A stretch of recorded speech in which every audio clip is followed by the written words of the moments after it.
I think especially timing. So for example, a student who's here for a bachelor's degree, they will normally have 1 year of OPT after their bachelor's year, after their graduation. If it's a STEM field, they'll have more time. But generally speaking, it's 1 year. So in this example of 1 year, what's going to happen? The individual is going to graduate. They will have 1 year to find an employer that will allow them to remain in the US during this OPT period. They will have 3 months to do that upon their graduation. Otherwise, they have to leave the country. So in the event that they do find an employer to allow them to obtain and remain in the US for that additional year, they will have that year to work in the US.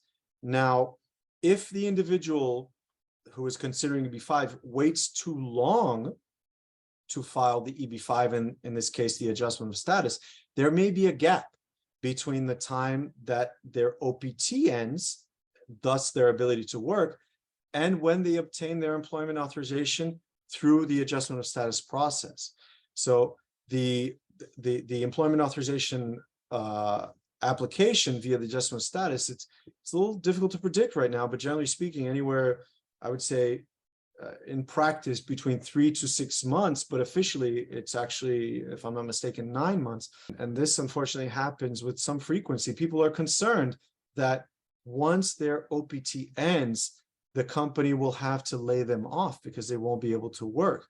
And if there's a gap that's too long, they will lose that job opportunity. So eventually they'll be able to work, but this gap can, depending on when they decide to file, can be a few months or much longer.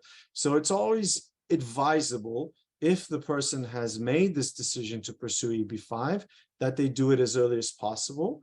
And also, for example, there are some who are considering graduate school, where many medical schools, they will only allow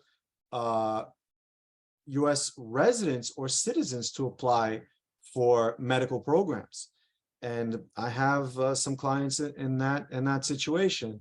Thankfully, they started very early in their F1 student visa with the EB-5 process, and they will be able to get their green cards in time. But as I said, if you wait too long, it's possible that although you've already filed EB-5 and you can remain in the US, you might not obtain your green card in time to apply for medical school or another program that requires US residency. So that's also another consideration.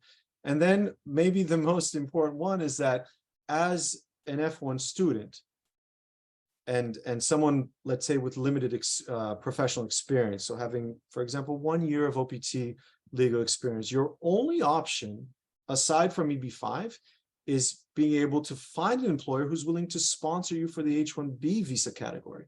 Now, the H-1B visa category is relatively easy to qualify for because the qualifications are relatively low, that the individual has a bachelor's degree and the job that is being offered to them requires bachelor degree knowledge.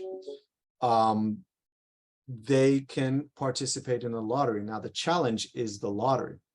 In this past year, at the end of March, a few weeks ago, the H-1B lottery happened, and for 65,000, let me start that over.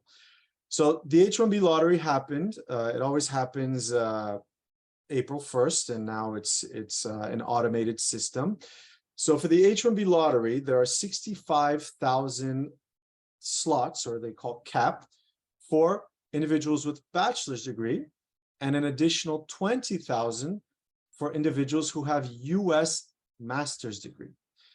And in this past year, there were over 500,000 applications for the H-1B cap. So it makes it, unfortunately, very unlikely or a low probability of being selected in the lottery.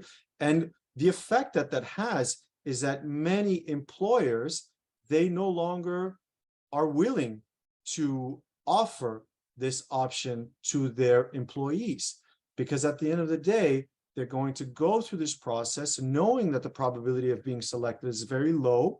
So it's very difficult for say a student, for example, to be able to convince an employer that this employer should support them in this process, in the hopes of obtaining an H-1B visa, so that they can begin working in the next fiscal year.